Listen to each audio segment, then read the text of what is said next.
So in my part two, I was talking about how with these sightings of giants and accounts of giants from around the world, it's always tied into it's always usually tied into accounts of UFOs and other paranormal phenomena, such as cattle mutilations, and they're usually found, or it usually happens around geologically active areas. All those places I listed in my part two, with the is accounts of giants all around the world, you'll notice that a lot of these places are either geologically active areas, as in there's dormant, there's active volcanoes there, or there was dormant volcanoes there in the past. There's dormant volcanoes now, but they were active in the past, or it's a place where there's a lot of caves. And by saying those three things, it pretty much accounts for a lot of these places I listed earlier, including Afghanistan. Lots of caves, lots of mountains, uh, so many mountain ranges that you simply there's simply areas you cannot get to in the Kandahar Mountains where this giant was found, right? In the Kandahar Mountains, the Navy SEALs or some special forces, the locals were telling them, don't go into those hills. There's a dangerous creature there. And obviously, the Marines or the special forces don't listen, and they go, and they end up encountering a giant that actually kills one of them, right? And it's a giant, red-haired giant, just like the giants in North America, and just like the giants in China. Uh, they're inaccessible places, like the Kandahar Mountains, in the Natani River Valley, in the Natani National Park. It's almost, I wouldn't say it's the same geography as Afghanistan. Obviously, every geography is different, but just like Afghanistan, it's ridges and ridges of mountains. It's simply inaccessible to a person traveling by foot, or you can't travel by vehicle. You can travel by canoe, but then you can't go to every mountain range. You simply have to fly to certain places in between mountain ridges by helicopter. And that's obviously impractical, right? There's thousands of these mountain ridges. Simply put, there's areas around the world where just there's nobody's been there. Even the natives go, we don't go there. We don't go there because we got scary stories from the past. Where when we went there, there's some group of people that wanted to eat us. And that's the story of the Nahani River Valley. The same type of story in Afghanistan that the American troops encountered, right? Just like the Kandahar Giant. That's what that whole thing's about. My point is, yeah, all around the world we have these accounts, and it's usually followed by UFO activity, cattle mutilations, and other, maybe even to me, indescribable paranormal phenomenon. And like I said, usually these sites are in geologically active areas, or simply a place with a lot of caves. Now that might sound weird to you. What does these giants have to do with caves? How can such giant people fit in caves? Well, in a lot of these cases, they live in caves, like the one in Afghanistan, the Kandahar Giant, right? The American troops found that guy in a cave, a stinky cave, right? It was filled with rotten corpses. Uh, you know, even in the Lovelock Caves, I believe. What is that? Arizona area in the southern states. The Lovelock Caves, right? The natives fought the giants finally after being living under the giants' fear fear of the giants for years, right? They would get kidnapped by the giants, would get eaten by the giants. The giants would come harass their villages at night. Same stories all around the world, just like Nahani River Valley. Like the natives tell the stories there, right? The giants, they lived in fear of the giants. The giants are always cannibals. They would drag women off and then mate with the women, and sometimes the women would escape and come back to society, bearing a half breed, just like the hybrid story from China. It's always the same type of stories from these places. And speaking of caves and the type of phenomenon that follow sightings of giants and mythology of giants. Uh, we're talking about these seismically active areas in California, all around the world. Uh, we have to talk about, well, I have to talk about Hollow Earth. And I know this one is a little crazy, right? This conspiracy is crazy, but nowadays, all this information is pretty mainstream. Just think about all the movies recently and in our past that have talked about the Hollow Earth. We have stories from Jules Verne, Journey into the Center of the Earth. That's about the Hollow Earth. You have this film that not a lot of people know of, but it's called the Iron Sky. It's a movie about conspiracy theories involving Nazis. Right after World War II, Hitler and well, in the movie, it just shows Hitler riding a T-Rex inside the Hollow Earth, right, and it shows the sun of the Hollow Earth floating in the middle, like the core of our Earth, and the shell of the Earth, right, uh, rotating independently of the core. So imagine the core is like the sun of the Earth, just spinning in its own motion, rotating in its own motion, and the crust of the Earth spins in a different way, and the core and the crust never touch. And that's the Hollow Earth theory. So, unlike what they teach us in schools in mainstream academia, where we all seen this model in our school textbooks, this classic model where there's the core, and then there's right next to it is the mantle, and then right next to that is something else I'm forgetting, right? And then on the surface, on the way outside, there's a tiny thin layer, they say it's like half a kilometer deep or something, and that's the crust right on the outside. So, in a school example of the formation of our planet, we believe that the composition of the planet, we believe that it's all dense. It's all dense inside. Just we got the crust, we got whatever underneath the crust, we got the molten magma, and then we have the core in the middle. But you know, nothing is truly dense. There's always hollow spots. And, the hollow earth theory, I definitely want to talk about in the future. That is something that ties in with all these stories of giants. We have Native Americans telling creation stories where they crawled out of the earth. Their creation story their creation story says that they came from inside the earth. They crawled out of crevices from inside the earth. In Turkey, we have uh, Dirum. I forget the name of it, like Dirun Kenjin or something. I forget, but it's an underground city, an underground little metropolis that people used to live in, and maybe they were hiding from something on the surface. There are accounts where we have lived inside the earth, right? During certain weather phenomenon, cataclysmic disasters and stuff, we might have to take refuge inside the earth. That's a little bit different from the hollow earth theory, but in a lot of these stories, like the Great Mammoth Caves in the States, um, they say there's passageways in Tibet.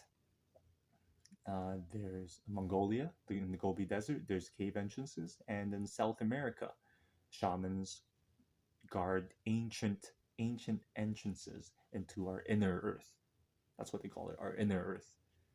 And if you really look into these stories, I will talk about in the future, obviously, like Olaf Jensen or Jensen, whatever, Admiral Byrd from the American Army, an admiral from the American Army, they got fantastic stories of giants in the Hollow Earth. Real crazy stuff. And these giants are giant. They're not like these 9-foot ones. They're 18, 20 feet.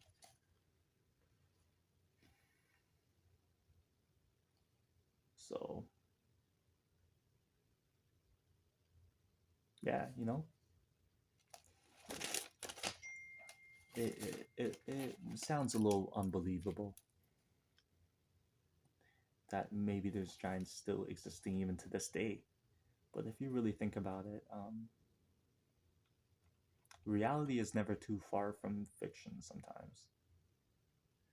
Um, why do I always talk about Neanderthals and uh, pre hominids? Even though, for example, the Neanderthal was shorter than the average human, right? Well, it all helps paint part of the picture. Uh, the title, the title of my YouTube channel, Giants, Walking with Giants, is just, uh, you know, it's just to grab your attention. But really, the fascinating part about our human evolution and perhaps different lineages in our evolution is the fact that there were all different types of human species, right? Right now, we have a very homogenized, homogenized type of our human genome, right? Somehow we've kind of domesticated ourselves. We all look alike. Maybe Africans are a little taller from certain parts of Africa, Nairobi, whatever, Kenya.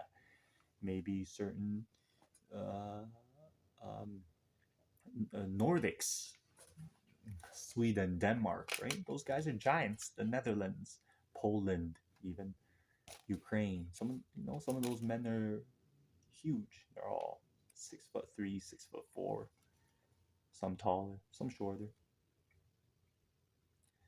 But just imagine at one point all the extremes more extreme, right? Because as time goes on, genetics get watered down. Genetics get watered down, and the ancestors of these giants get shorter. But just imagine a history where maybe the Nordics were even taller. Maybe the people of the Florenz's Isles were more common and more widespread throughout the Philippines and Southern Asia. Maybe they were even smaller at one point. Maybe there were some other type of hominids created maybe through genetic experimentation. I'm talking about ancient technologies. I'm talking about ancient Atlantis. Maybe technologies that we are just starting to develop now through CRISPR, and you guys have obviously heard of the dire wolves, right? Well, that's a result of genetic engineering. And I believe that during the time of Atlantis, this was common to achieve whatever end result they wanted, whether it was for war, that's part of it, whether it was for labor purposes, slavery, whether it was for sexual purposes, sex slaves. They created these chimeras in Atlantis. And I'll finish off with this. This video is getting long, but they created these chimeras in Atlantis, and for different purposes. For war, you could make a guy as tough as a rhino. For sex purposes, like mermaids and harpies, and we're talking about like chimeras, half genetic freaks, and if Atlantis was doing all this type of dark science, it makes sense. It makes sense that if there was a higher power or whatever, the general consciousness, we deemed it unholy. It wasn't a good thing that we were doing. It was destroying Atlantis. And I know in the Bible I talk about the Great Flood and how God wanted to destroy us because we were unholy. But the people of Atlantis, or maybe a culture that existed during that time, actually wanted to destroy that as well. And apparently that was what this Atlantean war was about. This war fought over the surface of the earth, where it was cataclysmic, right? Imagine technology that was more powerful than what we have, maybe even more powerful than the atom bomb. And maybe that's why people hid in Derinkuyu in Turkey. Maybe that's why people hid in cave systems found all around the world that descend into way deeper caverns and show signs of people habitating in there. Some people believe that's what the what's that one archaeological place that's being covered up right now. You know, they're building all this stuff over it. It's in the it's in South America. Not Machu Picchu, not Titiamaki, but the other one. I forgot the name, right? But you know, apparently people could have lived underground to avoid whatever situation was happening on the planet at that time. And yeah, you know, I know there's a saying that oftentimes the simplest answer is the truth, but that can be wrong. That can be wrong because I'm sure if we all right now we got to witness and understand human history from millions of years ago to now, we got to witness every event and understand it and see how our genetics came to be.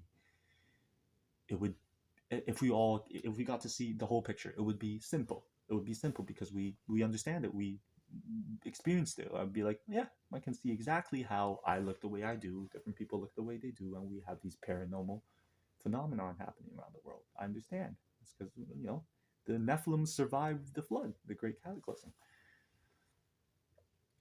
not set upon by God, but because of us, because we had a nuclear war, because an asteroid hit the Earth. But we don't have all those missing pieces. We don't have the full picture of our history, and we didn't get to experience that, and never will. And as a result of that, because we don't have the whole picture, I think that our human history is actually a lot more complicated than what mainstream academia, science, sets it out to be. So yeah, that's the conclusion of my video for my three-part series too. It's an introduction to giants around the world. You know, I want to give you a brief sample of the type of knowledge that I attain, pretty much mostly from watching YouTube videos, you know, but sometimes I'll pick up a book here and there, you know. I used to read some Jim Mars, you know, I definitely know, you know, um, what are some guys, right? What's that British guy? Anyways, yeah, uh, that's pretty much it. You know, I just wanted to give you a brief synopsis of what I'm going to be talking about. And I think my main problem with this YouTube channel is that for every subject, like I just have way too much to say. This is all the notes I wrote. And it was only supposed to be a max 20 minute video, but as you can see, I've had to separate it into 3 videos, partly because of the lack of storage on my device. But I think, you know, I just need to condense my ideas and do a lot of more research into each specific subject. And as I do that, I'll be pumping out these videos. Okay. Thanks for watching, guys. If you like what you see, please leave a comment on what you liked, what you didn't like, what I can improve on, what type of subjects you might want to see. In the future, I also plan to, you know, if my channel really grows, I plan to try to interview some people. Like this one guy that knows about the Kandahar giant type of thing. He's from Afghanistan. He's an American now, but you know, there's this one podcast where he goes on and talks about how his mom used to, let's just say in Afghanistan, apparently this is not a crazy concept that there's some cryptid living out in the mountains. So yeah, thanks for watching. Stay tuned, guys.